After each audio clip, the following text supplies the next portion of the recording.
I couldn't sleep all night. A foghorn was groaning incessantly on the sound, and I tossed half-sick between grotesque reality and savage, frightening dreams.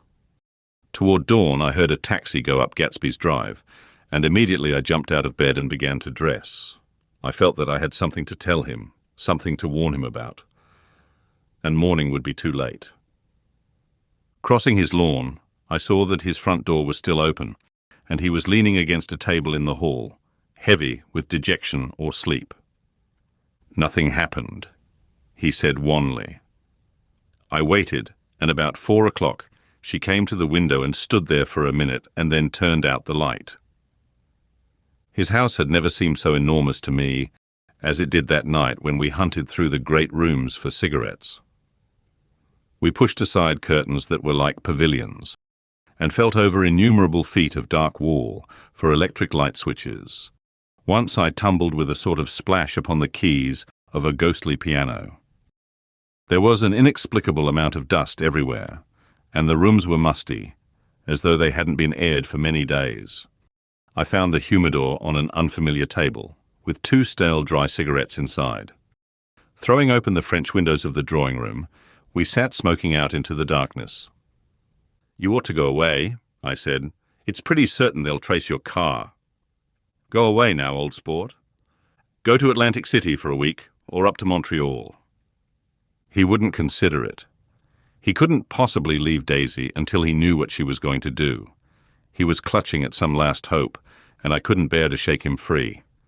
It was this night that he told me the strange story of his youth with Dan Cody. Told it to me because Jay Gatsby had broken up like glass against Tom's hard malice, and the long, secret extravaganza was played out. I think that he would have acknowledged anything now, without reserve, but he wanted to talk about Daisy. She was the first nice girl he had ever known. In various unrevealed capacities, he had come in contact with such people, but always with indiscernible barbed wire between. He found her excitingly desirable. He went to her house, at first with other officers from Camp Taylor, then alone. It amazed him. He had never been in such a beautiful house before. But what gave it an air of breathless intensity was that Daisy lived there. It was as casual a thing to her as his tent out at camp was to him. There was a ripe mystery about it, a hint of bedrooms upstairs more beautiful and cool than other bedrooms, of gay and radiant activities taking place through its corridors, and of romances that were not musty and laid away already in lavender, but fresh and breathing and redolent of this year's shining motor cars, and of dances whose flowers were scarcely withered. It excited him, too, that many men had already loved Daisy. It increased her value in his eyes. He felt their presence all about the house, pervading the air with the shades and echoes of still vibrant emotions. But he knew that he was in Daisy's house by a colossal accident. However glorious might be his future as Jay Gatsby, he was at present a penniless young man without a past, and at any moment the invisible cloak of his uniform might slip from his shoulders. So he made the most of his time. He took what he could get, ravenously and unscrupulously. Eventually, he took Daisy one still October night, took her because he had no real right to touch her hand. He might have despised himself, for he had certainly taken her under false pretenses. I don't mean that he had traded on his phantom millions, but he had deliberately given Daisy a sense of security. He let her believe that he was a person from much the same strata as herself, that he was fully able to take care of her. As a matter of fact, he had no such facilities. He had no comfortable family standing behind him, and he was liable at the whim of an impersonal government to be blown anywhere about the world. But he didn't despise himself, and it didn't turn out as he had imagined. He had intended probably to take what he could and go, but now he found that he had committed himself to the following of a grail. He knew that Daisy was extraordinary, but he didn't realize just how extraordinary a nice girl could be. She vanished into her rich house, into her rich, full life, leaving Gatsby nothing. He felt married to her, that was all. When they met again 2 days later, it was Gatsby who was breathless, who was somehow betrayed. Her porch was bright with the bought luxury of starshine. The wicker of the settee squeaked fashionably as she turned toward him, and he kissed her curious and lovely mouth. She had caught a cold, and it made her voice huskier and more charming than ever, and Gatsby was overwhelmingly aware of the youth and mystery that wealth imprisons and preserves, of the freshness of many clothes, and of Daisy, gleaming like silver, safe and proud above the hot struggles of the poor. I can't describe to you how surprised I was to find out I loved her old sport. I even hoped for a while that she'd throw me over, but she didn't, because she was in love with me too. She thought I knew a lot because I knew different things from her. Well, there I was, way off my ambitions, getting deeper in love every minute. And all of a sudden, I didn't care. What was the use of doing great things if I could have a better time telling her what I was going to do? On the last afternoon before he went abroad, he sat with Daisy in his arms for a long, silent time. It was a cold fall day, with fire in the room and her cheeks flushed. Now and then she moved, and he changed his arm a little, and once he kissed her dark, shining hair. The afternoon had made them tranquil for a while, as if to give them a deep memory for the long parting the next day promised. They had never been closer in their month of love, nor communicated more profoundly one with another than when she brushed silent lips against his coat's shoulder, or when he touched the end of her fingers, gently, as though she were asleep. He did extraordinarily well in the war. He was a captain before he went to the front, and following the Argonne battles, he got his majority and the command of the divisional machine guns. After the armistice, he tried frantically to get home, but some complication or misunderstanding sent him to Oxford instead. He was worried now. There was a quality of nervous despair in Daisy's letters. She didn't see why he couldn't come. She was feeling the pressure of the world outside, and she wanted to see him and feel his presence beside her, and be reassured that she was doing the right thing after all. For Daisy was young, and her artificial world was redolent of orchids and pleasant, cheerful snobbery and orchestras which set the rhythm of the year, summing up the sadness and suggestiveness of life in new tunes. All night the saxophones wailed the hopeless comment of the Beale Street Blues, while 100 pairs of golden and silver slippers shuffled the shining dust. At the grey tea hour, there were always rooms that throbbed incessantly with this low, sweet fever, while fresh faces drifted here and there like rose petals blown by the sad horns around the floor. Through this twilight universe, Daisy began to move again with the season. Suddenly she was again keeping 6 dates a day with 6 men, and drowsing asleep at dawn with the beads and chiffon of an evening dress tangled among dying orchids on the floor beside her bed. And all the time something within her was crying for a decision. She wanted her life shaped now, immediately, and the decision must be made by some force. Of love, of money, of unquestionable practicality that was close at hand. That force took shape in the middle of spring with the arrival of Tom Buchanan. There was a wholesome bulkiness about his person and his position, and Daisy was flattered. Doubtless, there was a certain struggle and a certain relief. The letter reached Gatsby while he was still at Oxford. It was dawn now on Long Island, and we went about opening the rest of the windows downstairs, filling the house with grey-turning, gold-turning light. The shadow of a tree fell abruptly across the dew, and ghostly birds began to sing among the blue leaves. There was a slow, pleasant movement in the air, scarcely a wind, promising a cool, lovely day. I don't think she ever loved him. Gatsby turned around from a window and looked at me challengingly. You must remember, old sport, she was very excited this afternoon. He told her those things in a way that frightened her, that made it look as if I was some kind of cheap sharper. And the result was, she hardly knew what she was saying. He sat down gloomily. Of course she might have loved him just for a minute, when they were first married, and loved me more even then, do you see? Suddenly he came out with a curious remark. In any case, he said, it was just personal. What could you make of that, except to suspect some intensity in his conception of the affair that couldn't be measured? He came back from France, when Tom and Daisy were still on their wedding trip, and made a miserable but irresistible journey to Louisville on the last of his army pay. He stayed there a week, walking the streets where their footsteps had clicked together through the November night and revisiting the out-of-the-way places to which they had driven in her white car. Just as Daisy's house had always seemed to him more mysterious and gay than other houses, so his idea of the city itself, even though she was gone from it, was pervaded with a melancholy beauty. He left feeling that if he had searched harder, he might have found her, that he was leaving her behind. The day coach, he was penniless now, was hot. He went out to the open vestibule and sat down on a folding chair, and the station slid away, and the backs of unfamiliar buildings moved by. Then out into the spring fields, where a yellow trolley raced them for a minute with people in it, who might once have seen the pale magic of her face along the casual street. The track curved, and now it was going away from the sun, which, as it sank lower, seemed to spread itself in benediction over the vanishing city where she had drawn her breath. He stretched out his hand desperately, as if to snatch only a wisp of air, to save a fragment of the spot that she had made lovely for him. But it was all going by too fast now for his blurred eyes, and he knew that he had lost that part of it, the freshest and the best, forever. It was 9 o'clock when we finished breakfast and went out on the porch. The night had made a sharp difference in the weather, and there was an autumn flavour in the air. The gardener, the last one of Gatsby's former servants, came to the foot of the steps. "I'm going to drain the pool today, Mr. Gatsby. Leaves will start falling pretty soon, and then there's always trouble with the pipes." "Don't do it today," Gatsby answered. He turned to me apologetically.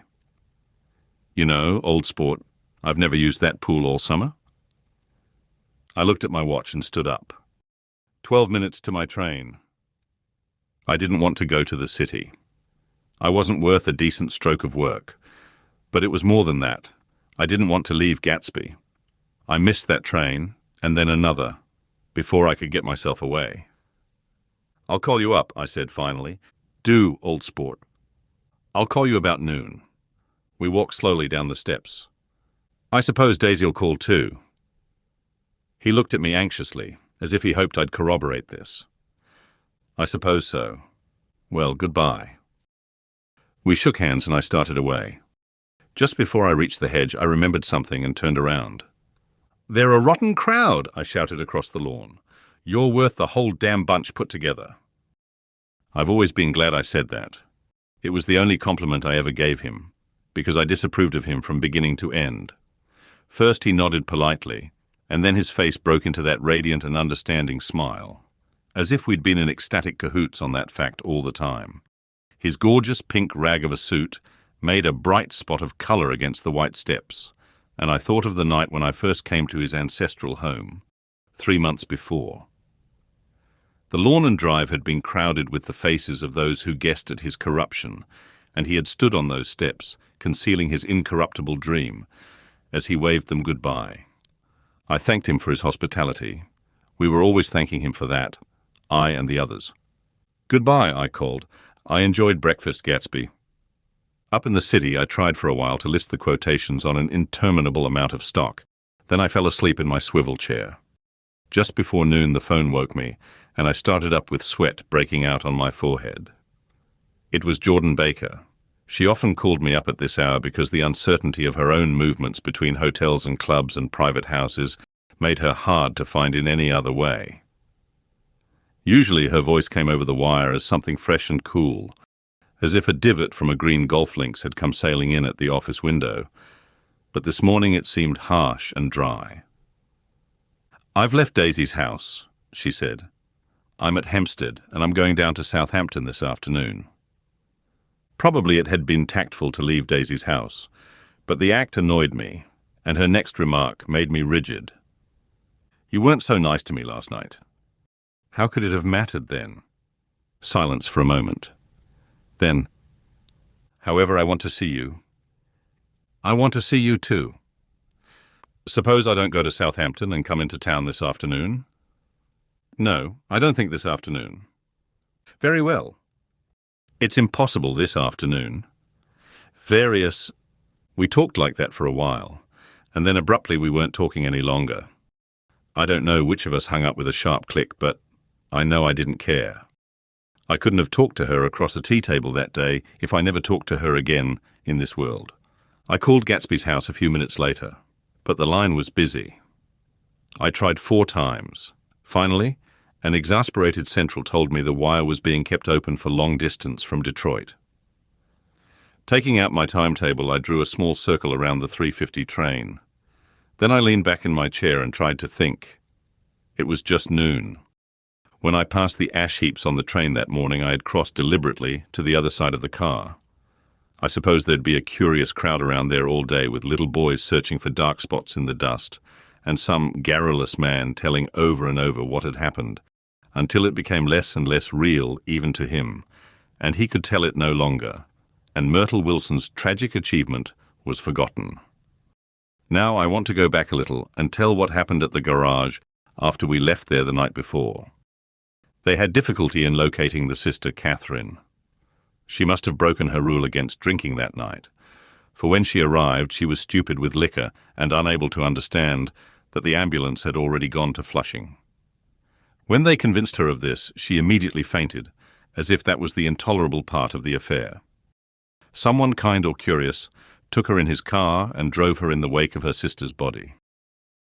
Until long after midnight, a changing crowd lapped up against the front of the garage, while George Wilson rocked himself back and forth on the couch inside. For a while the door of the office was open, and everyone who came into the garage glanced irresistibly through it. Finally, someone said it was a shame and closed the door. Michaelis and several other men were with him. First, 4 or 5 men, later 2 or 3 men. Still later, Michaelis had to ask the last stranger to wait there 15 minutes longer while he went back to his own place and made a pot of coffee. After that, he stayed there alone with Wilson until dawn. About 3 o'clock, the quality of Wilson's incoherent muttering changed. He grew quieter and began to talk about the yellow car. He announced that he had a way of finding out whom the yellow car belonged to, and then he blurted out that a couple of months ago his wife had come from the city with her face bruised and her nose swollen. But when he heard himself say this, he flinched and began to cry, "Oh my God," again in his groaning voice. Michaelis made a clumsy attempt to distract him. "How long have you been married, George? Come on there, try and sit still a minute and answer my question. How long have you been married?" 12 years. Ever had any children? Come on, George, sit still. I asked you a question. Did you ever have any children? The hard brown beetles kept thudding against the dull light, and whenever Michaelis heard a car go tearing along the road outside, it sounded to him like the car that hadn't stopped a few hours before. He didn't like to go into the garage because the workbench was stained where the body had been lying. So he moved uncomfortably around the office. He knew every object in it before morning, and from time to time sat down beside Wilson, trying to keep him more quiet. Have you got a church you go to sometimes, George? Maybe even if you haven't been there for a long time. Maybe I could call up the church and get a priest to come over and he could talk to you, see? Don't belong to any. You ought to have a church, George, for times like this. You must have gone to church once. Didn't you get married in a church? Listen, George, listen to me. Didn't you get married in a church? That was a long time ago. The effort of answering broke the rhythm of his rocking. For a moment he was silent. Then the same half-knowing, half-bewildered look came back into his faded eyes. Look in the drawer there, he said, pointing at the desk. Which drawer? That drawer, that one. Michaelis opened the drawer nearest his hand. There was nothing in it but a small expensive dog leash, made of leather and braided silver. It was apparently new. This? He inquired, holding it up. Wilson stared and nodded. I found it yesterday afternoon. She tried to tell me about it, but I knew it was something funny. You mean your wife bought it? She had it wrapped in tissue paper on her bureau. Michaelis didn't see anything odd in that, and he gave Wilson a dozen reasons why his wife might have bought the dog leash. But conceivably, Wilson had heard some of these same explanations before from Myrtle, because he began saying, "Oh my God," again in a whisper. His comforter left several explanations in the air. Then he killed her, said Wilson. His mouth dropped open suddenly. Who did? I have a way of finding out. You're morbid, George, said his friend. This has been a strain to you, and you don't know what you're saying. You'd better try and sit quiet till morning. He murdered her, It was an accident, George. Wilson shook his head. His eyes narrowed and his mouth widened slightly with the ghost of a superior, I know, he said definitely. I'm one of these trusting fellas, and I don't think any harm to nobody, but when I get to know a thing, I know it. It was the man in that car. She ran out to speak to him, and he wouldn't stop. McKillis had seen this too, but it hadn't occurred to him that there was any special significance in it. He believed that Mrs. Wilson had been running away from her husband, rather than trying to stop any particular car. How could she have been like that? She's a deep one, said Wilson, as if that answered the question. Ah! He began to rock again, and Michaelis stood twisting the leash in his hand. Maybe you got some friend that I could telephone for, George. This was a forlorn hope. He was almost sure that Wilson had no friend. There was not enough of him for his wife. He was glad a little later when he noticed a change in the room, a blue quickening by the window, and realized that dawn wasn't far off. About 5 o'clock, it was blue enough outside to snap off the light. Wilson's glazed eyes turned out to the ash heaps, where small grey clouds took on fantastic shapes and scurried here and there in the faint dawn wind. I spoke to her, he muttered, after a long silence. I told her she might fool me, but she couldn't fool God. I took her to the window. With an effort, he got up and walked to the rear window and leaned with his face pressed against it. And I said, God knows what you've been doing. Everything you've been doing. You may fool me, but you can't fool God. Standing behind him, Michaelis saw with a shock that he was looking at the eyes of Dr. T.J. Eckelberg, which had just emerged, pale and enormous, from the dissolving night. God sees everything, repeated Wilson. That's an advertisement, Michaelis assured him. Something made him turn away from the window and look back into the room, but Wilson stood there a long time, his face close to the window pane, nodding into the twilight. By 6 o'clock, Michaelis was worn out and grateful for the sound of a car stopping outside. It was one of the watchers of the night before who had promised to come back, so he cooked breakfast for 3, which he and the other man ate together. Wilson was quieter now, and Michaelis went home to sleep.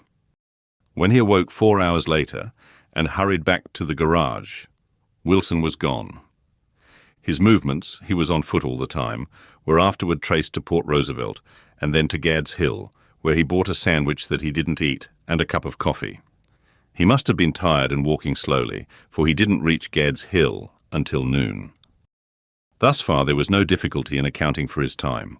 There were boys who had seen a man acting sort of crazy, and motorists at whom he stared oddly from the side of the road. Then for 3 hours, he disappeared from view.